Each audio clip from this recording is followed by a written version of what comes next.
Welcome back नाज़रीन। दो बड़ी इंपॉर्टेंट खबरें हैं जिस पे बात करना बड़ा ज़रूरी है। एक तो अमेरिका के अंदर इस टाइप डिबेट ये हो रही है कि उनका असला ख़त्म होता जा रहा है, असले के ज़खायर कम पड़ते जा रहे हैं। इस वजह से ईरान पर हमलों में थोड़ा तात्तुल आप देखेंगे। इस पर बात करने के लिए हमारे साथ ब्रिगेडियर गजनफर साहब मौजूद हैं, दिफाई तजियाकार। बहुत शुक्रिया ब्रिगेडियर साहब हमें प्रोग्राम में ज्वाइन करने के लिए। ब्रिगेडियर साहब, डू यू थिंक सो कि हमारे साथ चूंकि सऊदीया के साथ जो डिफेंस पैक्ट है वो तो काफ़ी अरसे से है, बट स्टिल हमने देखा कि सऊदी अरब पे अटैक किए गए जो हूसी हैं उनकी जानिब से ज़रा ज़्यादा हमें देखने को मिल रहा है एग्रेशन। आप समझते हैं कि पाकिस्तान ने पिछले दिनों स्टेटमेंट दी है और बड़ी कैलकुलेटेड स्टेटमेंट दी है कि ये जो जंग है आपको वो मुख्तलिफ ममालिक तक फैलती नज़र आ रही है?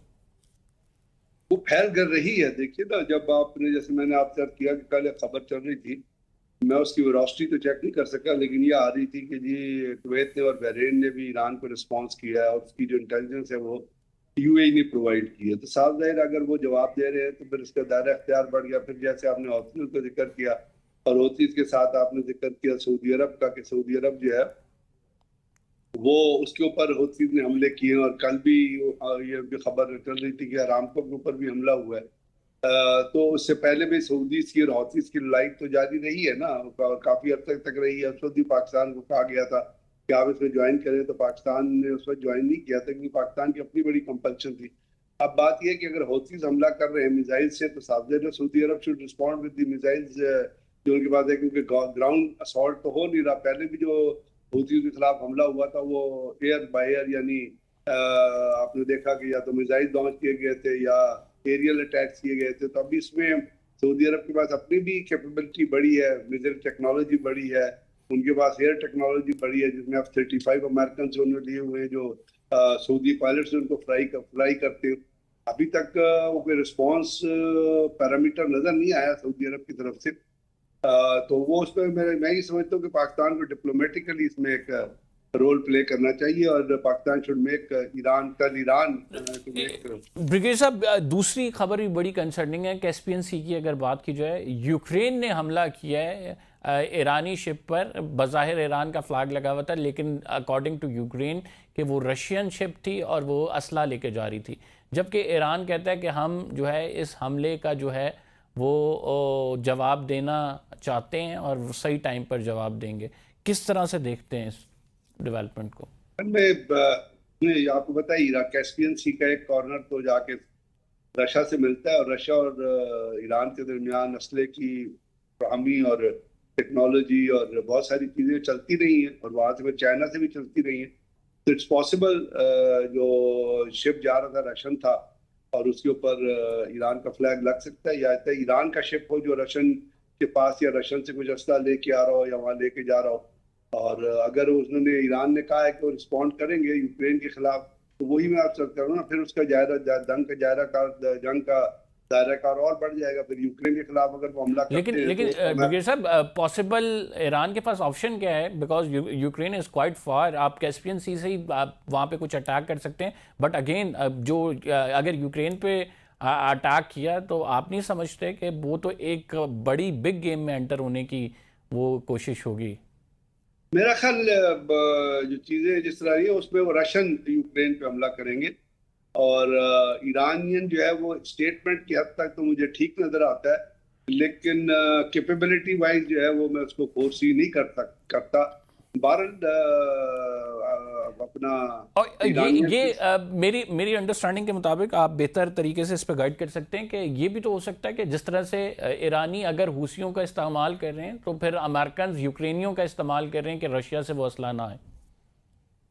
बिल्कुल हो सकता है, पॉसिबिलिटी बिल्कुल है, क्यों नहीं है। और भी कुछ चीजें हो सकती है, सीआईए लेड ऑपरेशन भी हो सकते हैं, ठीक। इंटेलिजेंस ऑपरेशन भी हो सकते हैं, बिल्कुल हो सकते हैं। देयर नो, हम इस पॉसिबिलिटी को किसी भी तरह डेफर नहीं कर सकते या रद्द नहीं कर सकते। इस अगर ईरान ईरान क्योंकि अमेरिका तो हमेशा प्रॉक्सीज, अभी अमेरिका जो है वो इसराइल की प्रॉक्सी बना हुआ है, तो आगे वो प्रॉक्सीज को सीआईए बहुत सारी प्रॉक्सीज को यूज करती है और बेताशा यूज करती है।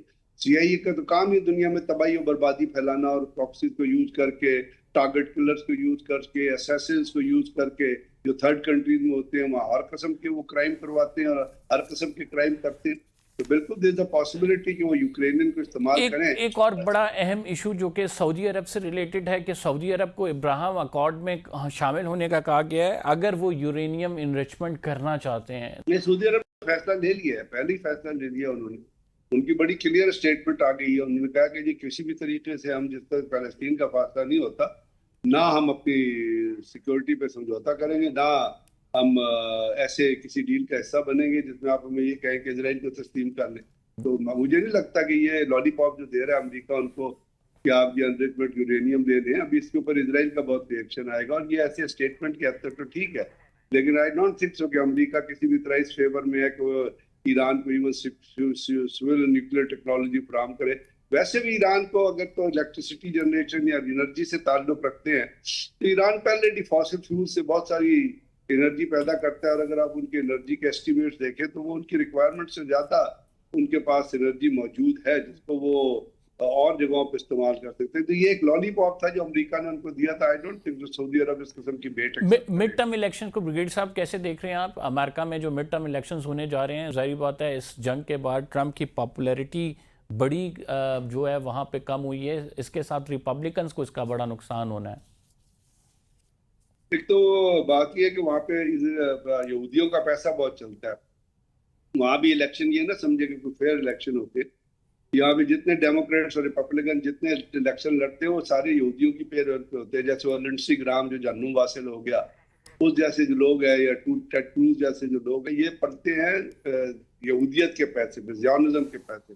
AIPAC एक बहुत बड़ी लॉबी है अपना अमेरिका के अंदर, जिसमें जितने यहूदी बिजनेसमैन है, बिलियनर किस्म के बिजनेसमैन है, वो पैसे देते हैं बाकायदा अमेरिकन सेनेटर्स को इलेक्शन लड़ने के लिए और अपना रोजमर्रा दिन भर का खर्चा चलाने के लिए, रोजमर्रा का खर्चा।